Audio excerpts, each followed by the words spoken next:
中环最早也就是从资料储存媒体的供应商做起，从磁性的那到光学，后来也是转投资到一些影视相关，包括影视的经销、影视的代理。所以像一些美国8大电影的代理权也是中环集团这边在处理。后来我们就更跨境了一些电影的拍摄，像《海角7号》啦、《赤壁》啦，一些好的导演或好的片子，中环大家都也有在投资。那最近几年，当然我们就更进一步做到生活产业、休闲产业来了，包括我们也跟日本 GCC 集团投资的这个鸟屋书店，更是自己在阳明山这边利用原来就有的美居宿舍，开了各式各样的餐厅在阳明山上。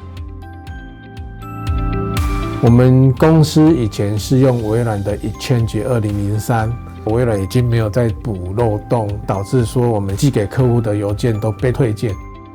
在康怡林这边这些餐厅，那有不同的分支据点散布在各地，那我们需要有很大移动性的需求，我们是需要一个比较全方位的邮件系统来支援我们。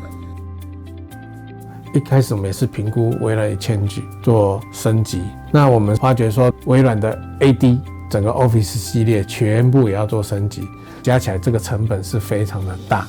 Mailpass 的确在成本上是很大的优势，除了邮件主机之外，另外还有 Chat 的功能，它就类似我们使用的 Line， 因为 Line 毕竟是在外面的讯息，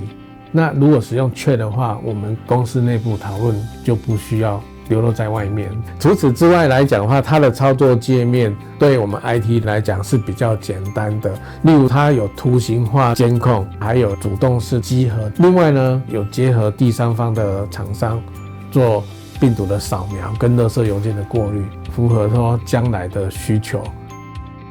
中环有很多关系企业，大概加起来600多个 user， 那采用的是群晖的 RS3617X Plus 当主机跟备援主机，这2台之外，我们还有一个 Archive 的机器，把它达成最佳化的理想。